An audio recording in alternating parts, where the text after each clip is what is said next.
onde Jesus diz que estava nu e vestiste-me, adoeci, visitaste-me, estive na prisão e foste ver-me. Essa palavra, ela é conhecida de todos nós, uma palavra que nós vemos não muito, mas algumas vezes alguém sempre traz esse tema dentro de ministrações. Jesus, após trazer a parábola dos talentos, Jesus ele começa advertindo os seus discípulos acerca de ser proativo e de ser útil no serviço ao reino, mas principalmente de ser útil ao seu próximo, principalmente de ser alguém que vai se compadecer do semelhante que está em uma situação demasiadamente difícil. Jesus, quando ensinava o seu discípulo aqui, ele dizia que após este tempo se findar, após a terra passar, virá o que? A eternidade. E quando Deus fez o homem, Deus ele deu um atributo para cada um de nós: o direito da escolha, o livre arbítrio. Tanto é que no jardim do Éden, Deus mostrou todo aquele lugar para Adão e disse: olha, você é livre. Você é livre para fazer o que você quiser aqui. Você coma de todas as frutas que tem aqui neste jardim. Você se delicie daquilo que você realmente quiser. Agora só não toque na árvore do conhecimento do bem e do mal. Porque no dia que você tocar e você comer deste fruto, certamente você vai morrer. Só que a morte que Deus falava para Adão não era uma morte física, não era que ele fosse comer aquele fruto e automaticamente ele fosse morrer como se fosse um veneno. Mas ele estava falando acerca da morte espiritual, que é quando nós quebramos o princípio com Deus, transgredimos os princípios da lei e ali vem a consequência da quebra da aliança, a morte do espírito. Mas Adão teve o direito de escolher. Ele ouviu aquela palavra e até então ele ficou ali como que nada acontecia. Mas o diabo, nosso inimigo, ele é muito sagaz e ele age nas oportunidades. E uma coisa que Satanás não tem é pressa para derrubar alguém. Ele não tem pressa, irmãos, ele é paciente. Enquanto ele não dá o seu ataque voraz, ele vai nos estudar. Ele vai nos analisar e procurar um meio de entrar de uma forma que nós venhamos a pensar: ah, mas isso não tem nada a ver. É uma besteira. Tem nada não. Porque foi assim que ele encontrou a brecha em Eva. Ela passeando de um lado para o outro, num belo dia ela para na frente da bendita árvore. E ela começa a admirar e fica o quê? Curiosa. Por que eu não posso comer desse fruto? Por que eu não posso experimentar? O que é que vai acontecer se eu experimentar? E ele vem da curiosidade dela. A Bíblia vai dizer que a serpente, a mais perspicaz de todas as animalhas do campo, apresenta-se a ela e ali começa um diálogo entre a serpente e a vida de Eva. Porque o diabo viu o interesse dela, a sua curiosidade, e ali entrou naquela brecha e ali foi tentar a ela. Mas ela tinha o direito de escolher se comia ou não. Ela tinha o direito de realmente, olha, não, Deus disse que eu não comesse, então eu não vou comer. Então Deus sempre viu tudo aquilo que iria acontecer, porque Deus ele é onisciente. Mas a escolha estava com ela. Deus não iria interferir no direito da escolha, porque se fosse assim, ele estava quebrando a sua própria palavra. Ele mostra o caminho, ele diz como é que tem que ser, mas eu e você ao final vamos escolher se seguimos o que ele diz ou se vamos seguir os nossos próprios caminhos. Eva come, aleluia, ela come do fruto, dá para Adão e ali quebra-se o princípio da obediência. Quebrando o princípio, vem a consequência. A morte começa a entrar através da desobediência do homem. O homem é expulso do jardim e vai sobreviver por conta própria. E aqui Jesus ele traz a consequência e o castigo eterno daquele que desobedece. E nós estamos falando aqui de um princípio que Jesus deixou: amar o próximo acima de todas as coisas. Amar a Deus acima de todas as coisas, amar ao próximo como a ti mesmo, os 2 maiores mandamentos. Amar a Ele acima de qualquer coisa e o seu próximo como a si mesmo. Marcos capítulo 10, Jesus ele está passeando com os seus discípulos, andando, e uma multidão se apresenta e segue ele. E um jovem rico se apresenta a Jesus e diz: mestre, o que é que eu posso fazer para herdar a vida eterna? Aí Jesus entra na onisciência dele, vê que ele é um jovem rico, abastado, um jovem que tem um certo conforto, tem muitas riquezas, e Jesus diz: olha, tu queres a vida eterna? Então vende tudo que tu tens, reparte tudo com os pobres, vem e segue-me. E é disso que nós vamos tratar nessa noite, soltando os apegos. Desapegar daquilo que interfere na conexão com Deus, na conexão com o céu. Meus irmãos, hoje nós vivemos um momento muito delicado da Igreja de Cristo na Terra. Por quê? Hoje nós vivemos uma geração bastante individualista. Uma geração que diz que ama, uma geração que diz que ora, uma geração que adora, uma geração que, aleluia, ama a Deus, mas quando se fala em dividir, em repartir, aí vem a marcha ré e alguém começa dando para trás. Quando fala de dividir, quando fala de realmente se importar com o que o outro está passando, é aquela velha história: eu estando bem, a minha casa estando bem, por que eu vou me preocupar com o irmão que está do meu lado? Não é verdade? No momento que nós vivemos hoje, de pandemia, esse momento de crise, de desemprego, aleluia, quem é que vai hoje na sua sã consciência, alguém que não conhece a palavra, alguém que não conhece este princípio, vai pegar o seu auxílio emergencial de R$600 ou de R$300 e vai dividir em uma feira para dar quem está precisando? Claro que ele não vai fazer isso. Ele vai pensar primeiro quem? Na sua casa. Tem os meus filhos, tem a minha esposa, tem os meus que precisam. E humanamente falando, está correto, porque primeiramente vem a nossa casa, o ministério que Deus nos deu, a família. Mas aqui também diz que eu e você somos mais bem-aventurados dando do que recebendo. Jesus diz na sua palavra, em Mateus capítulo 7, que melhor é dar daquele que recebe.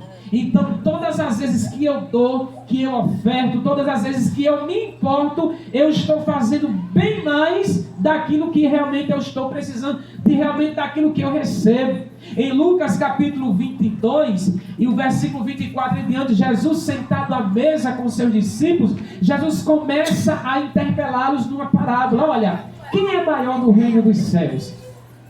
Aquele que tem mais ou aquele que tem menos? Aquele que está com a mesa farta ou aquele que realmente não está com a mesa farta? Aí Jesus começa trazendo a alusão do texto para os seus discípulos, dizendo: olha, maior no reino é aquele que é o menor. O maior é para servir. Aquele que tem está para servir aquele que não tem. Mas hoje em dia, eu preguei isso terça-feira na doutrina, lá na Bela Vista. Hoje em dia é mais comum ver, aleluia, alguém que senta, alguém que pode, alguém que tem o recurso ser servido, do que ele usar aquilo que tem para servir a quem não tem. É mais fácil isso acontecer. Pessoas sentadas na cadeira da conformidade. Pessoas sentadas em uma cadeira, engordando espiritualmente e fisicamente também, a barriga crescendo para os lados, crescendo para frente, só entrando e nada sai. Muitas vezes quem está aí tira de onde não tem para abençoar quem está aqui. Isso é muito sério, irmãos. Muitas vezes quem está aqui está abastado, o celeiro está farto, e quem está aí abre as portas do armário e muitas vezes não tem nada. E Jesus aqui, trazendo este princípio, diz: porque eu estava nu e me visitaste, estava nu e me vestiste, Estive doente e foste ter comigo. Estive preso e foste ter comigo nas prisões. Dentro deste livrinho aqui, uma história real. Uma mãe estava com a sua filhinha de mais ou menos 5 anos. Estava no shopping, em São Paulo. Quem conhece São Paulo sabe que é uma cidade muito fria, é um estado muito frio. E a menina estava com a mãe no shopping e a mãe comprou 2 agasalhos porque estava no período das doações dos agasalhos para quem mora nas ruas. E a criança, muito curiosa, chega para a mãe e pergunta: mamãe, por que a senhora está comprando 2 casacos? Não é para nossa casa? Esse casaco não é para alguém da nossa família? E a mãe começa a ensinar a filha os princípios de dar, o princípio de partilhar com quem não tem. A mãe disse a ela: não, minha filha, um é para nossa casa e o outro mamãe vai colocar nessa caixa para ir para alguém que mora nas ruas, que não tem uma casa como você tem, para se aquecer do frio. E rapidamente a menina foi, pegou outro casaco e chamou as outras pessoas para fazer a mesma coisa. E ela disse assim: mamãe, então vamos correr para colocar mais, porque olha, Jesus não pode ficar nu e com frio durante a noite, né? A inocência da criança. Jesus não pode ficar com frio e nem tampouco nu, sem roupa. E a mãe se emociona porque dentro de sua limitação de criança, dentro do seu entendimento, ela entende o quê? Que é necessário dividir aquilo que tem. É necessário se importar com alguém. Porque todas as vezes que eu me importo com você, todas as vezes que eu me sensibilizo com a sua dor, eu estou em conexão com aquilo que Deus deixou, o que Jesus deixou. Amar ao próximo como a si mesmo. E a mãe colocou os casacos e foi embora para casa. E eu comecei meditando sobre isso, e ali eu comecei sendo ministrado pelo Espírito Santo, ele dizendo aqui a seguinte coisa: que para que o reino de Deus ele seja manifesto sobre a minha vida, as nossas vidas, eu tenho que desapegar, eu tenho que soltar algumas coisas que me prendem para que eu seja verdadeiramente um com Ele aqui. E quando fala de desapego, irmãos, tem coisas que é difícil de largar. Hoje nós vivemos uma geração muito materialista. Pessoas apegadas às coisas da terra, quando nós sabemos que estamos aqui de passagem. Nada é permanente aqui. Tudo pode mudar a qualquer hora. Jesus pode voltar agora e não adianta juntar, não adianta guardar, não adianta se apegar, porque tudo que nós temos aqui vai ficar. Tudo que nós temos aqui vai ficar aqui, vai perecer. Nós temos que ter esta preocupação hoje. Eu devo trabalhar sim, eu tenho minha casa sim, eu posso ter uma condição financeira boa, posso, mas eu tenho que entender uma coisa, que isto não me basta, que isto não me satisfaz. O que me satisfaz, aquilo que vai me bastar, é a certeza que eu tenho que, saindo daqui, eu vou ter o meu lugar garantido lá em cima. Eu vou ter, aleluia, o meu lugar de direito lá em cima, porque Jesus aqui, ele adverte: todas as vezes que vocês fizerem a um desses pequenos, vocês estão fazendo a mim também. Todas as vezes que você der um prato de comer a quem tem fome, lembre-se, você está fazendo por Jesus. Todas as vezes que você orar por alguém, você está partilhando com ele, com Jesus também. Todas as vezes que você for visitar alguém doente, você está visitando Jesus também, como se ele estivesse aqui. Todas as vezes que você for num presídio levar uma palavra de conforto para quem transgrediu a lei, você está visitando Jesus como se ele estivesse lá também. E é muito importante isso, irmãos, nós temos esta sensibilidade de quando alguém solicitar a nossa ajuda, pararmos tudo e dizer: eu vou lhe ajudar. eu vou fazer, eu posso fazer, mas uma coisa terrível é você ter o recurso, é você ter condições, é você realmente ter meios para fazer e chegar, e você não faz porque não quer. Omissão é pecado diante de Deus. Você ser omisso com Deus em relação ao seu irmão, você está quebrando o princípio que ele deixou. Amar ao próximo como a si mesmo. E essa palavra Deus me concedeu hoje para trazer a todos nós aqui, dentro de tudo que aconteceu na família de Maria com a Bruna, porque eu acredito que quando foi feito o pedido de oração pela vida da criança, muitos se compadeceram e se colocaram no lugar. Poxa, podia ser a minha filha.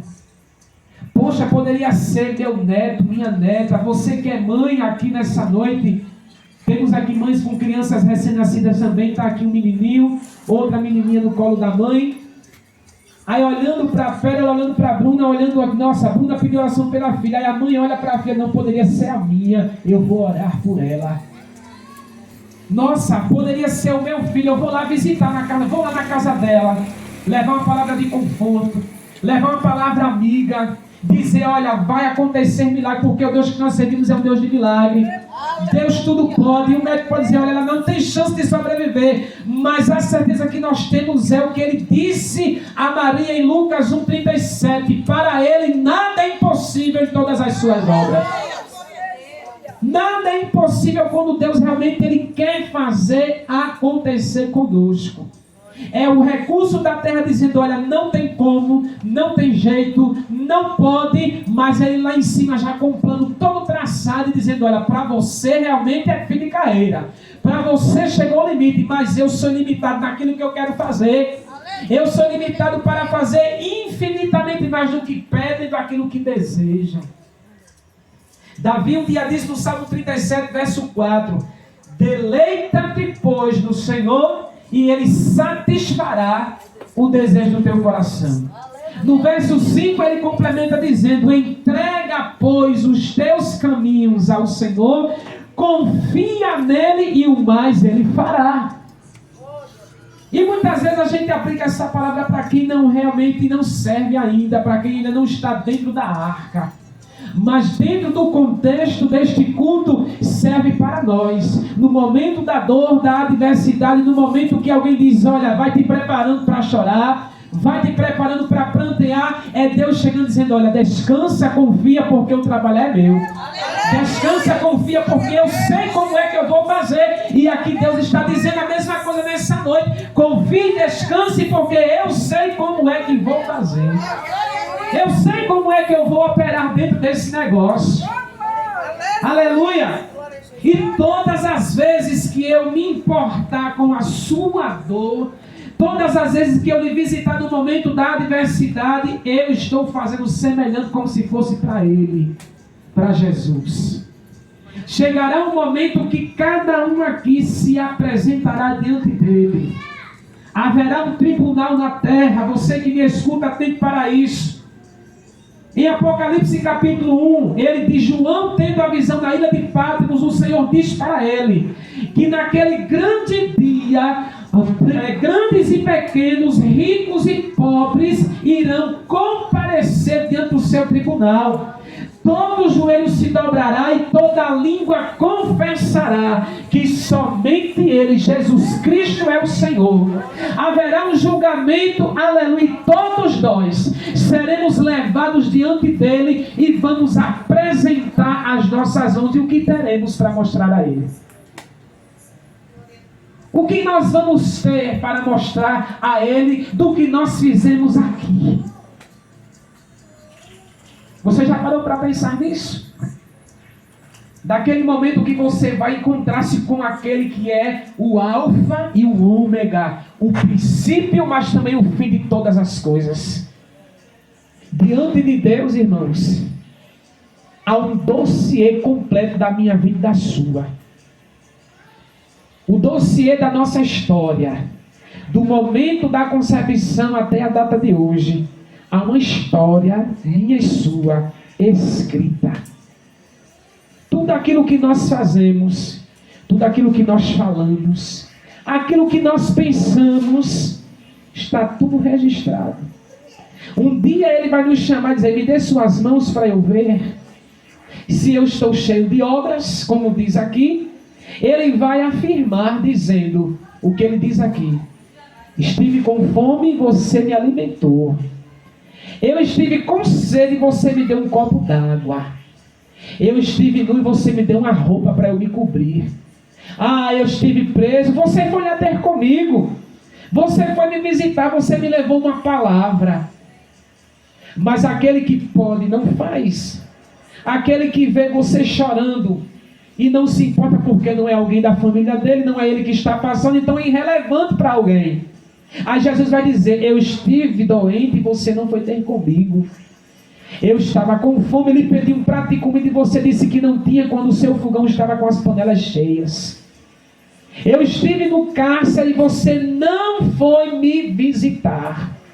E é onde a própria palavra diz que Ele, Jesus, separará os bodes das ovelhas. A parábola do joio fala isso. O Senhor da seara saiu plantando o trigo. Mas veio, aleluia, veio o salteador, veio o ladrão, e no meio da seara do trigo ele plantou o joio. E se você pegar o joio do trigo, você vai ver que há uma grande semelhança. Se você não tiver realmente uma visão apurada, você vai olhar e dizer: não, aqui é a mesma coisa. Mas se você atentar de uma forma minuciosa, você vai ver que há uma diferença entre o joio e o trigo. Mas se ele for arrancado antes do tempo, você pode arrancar também aquilo que é de verdade. Por isso que Deus ele permite algumas coisas. Porque neste grande dia, ninguém vai escapar. Ninguém vai deixar de comparecer diante dele. Todos nós faremos a nossa prestação de conta diante de Deus. Nessa noite, o Senhor, Ele traz para nós a importância de nós desapegarmos daquilo que vai passar. Entenda uma coisa aqui nessa noite: nada na sua vida é permanente. Você está hoje aqui, você ouve esta palavra, você louvou, você deu a sua participação, mas quem garante a sua vida daqui a alguns minutos? Quem vai garantir que eu estarei vivo daqui a alguns minutos? Eu não posso garantir. Sabe por quê? A minha vida, a sua, a nossa, está na palma da mão dele. Está na palma da mão dele e ele pode fazer o que ele quiser conosco. Mas enquanto eu estou vivo, enquanto eu respiro, eu tenho que entender que eu nasci para um propósito. Eu nasci para ser útil. Eu nasci para servir. E há um ditado que diz que quem não nasceu para servir, não serve para viver. Todos nós nascemos com um propósito. Cada um aqui é útil em alguma área da vida. Você já precisou de alguém e alguém lhe serviu. Alguém precisou de você e você serviu dentro das suas condições. Todos nós temos sim a nossa utilidade. Então, faça valer a pena. Se está nas suas mãos em fazer, faça. Se você pode ir, vá. Se você pode alimentar, alimente. Se você pode dar uma sede d'água, dê. Se você pode visitar alguém no presídio, vá. Porque está escrito, aleluia, Jesus dizendo: todas as vezes que você fizer a um desses pequenos, você está fazendo a mim. A mim. Então, queridos, nessa noite, que o Espírito Santo de Deus, ele possa a cada dia nos ensinar a soltar algumas coisas, a desapegar de algumas coisas. Você ter um casaco, ter dois casacos, um estando em bom estado e o outro mais ou menos, você olha e diz: olha, isso aqui dá para usar ainda, eu vou doar. Ah, você vê alguém que não tem lá um sapato para ir para a igreja, um sapato desse, você tem dois, você tendo condições de dar, dê, irmãos, porque você não sabe o dia de amanhã. Dê, porque você não sabe que se amanhã aquela pessoa, num nível mais elevado, ela também pode lhe amparar no momento de dificuldade. Então nunca demasiadamente seja apegado às coisas daqui. Porque Jesus disse, Mateus 6, que nós não devemos nos apegar com as coisas aqui da terra, buscando primeiro as que vêm do alto, buscando primeiro aquilo que vem de cima, porque as demais Ele vai acrescentar. Quando eu entender isso, quando eu viver isso no meu dia a dia, aí sim, tudo aquilo que me é necessário, tudo aquilo que eu preciso no momento, sem nem mesmo pedir, Ele vai trazer ao meu encontro. Você crê nessa noite? Que mesmo sem você pedir, Ele vai trazer até você. Sabe por quê? Ele conhece das nossas necessidades. E uma coisa Deus falou no meu coração aqui nessa hora, que aqui é uma noite de reconciliação. Uma noite que Deus, Ele reuniu este povo. Deus, Ele trouxe este povo para dizer: eu quero reconciliar. Eu quero renovar a aliança. Eu quero unir novamente, porque existe aliança aqui que foi quebrada. Existe aliança aqui nessa noite que precisa ser, aleluia, renovada com Deus. Exigimos muito de Deus. Queremos muito de Deus. Mas quando Deus exige o mínimo de nós, aí vem muita, mas muita desculpa. Aí vem muita hoje não, talvez depois, talvez amanhã. Mas quando eu estou no aperto, quando eu estou passando no olho do furacão, aí eu dobro meu joelho e digo: Deus, o Senhor precisa chegar, o Senhor precisa fazer. Mas para Ele fazer, você também tem que chegar. Você também tem que chegar no princípio com Ele, da obediência. E eu sentado aqui, Deus falava isso comigo: é noite de reconciliação, é noite de renovar, é noite de alinhar, de desapegar, de soltar algumas coisas que ainda prendem, de soltar realmente aquilo que limita, para que Deus realmente apareça e faça o que Ele realmente tem para fazer. A Bíblia, ela é recheada de grandes exemplos de quando as pessoas entenderam que era necessário deixar ir, soltar as amarras, aí Ele aparece.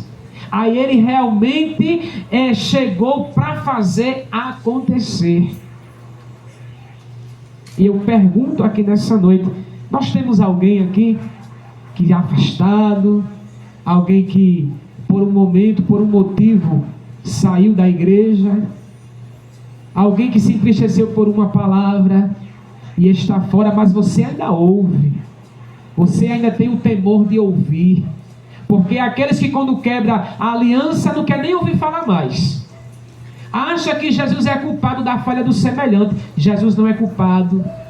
Jesus não tem nada a ver com alguém que feriu teu coração, que realmente te decepcionou, mas Ele está aqui nessa noite como um pai.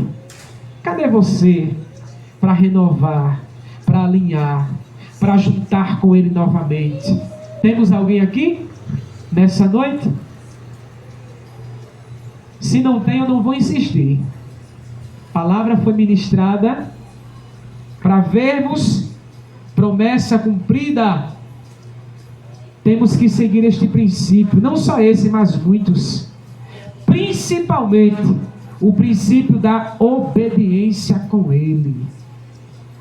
E eu peço que você fique de pé nessa hora. Eu quero fazer uma oração. Quem puder, fique de pé nessa noite. Eu quero fazer uma oração por este lar, por esta família. Cadê a criança? Ela vai ser apresentada, né? A menina vai ser apresentada. A Pérola. Louvado seja Deus. Eu quero que você nessa noite se desprenda das coisas da terra. Por um momento você se desligue, você realmente feche seus olhos. E você nessa noite, você que ouve também essa palavra, você que está acompanhando este culto, que você também possa, por um momento, fechar os olhos. E você possa dizer a Deus: Senhor, me ajuda a desapegar de tudo aquilo que me limita contigo. Me ajuda a me desprender das coisas da terra para que o céu se revele a mim como tem que ser. Que nessa noite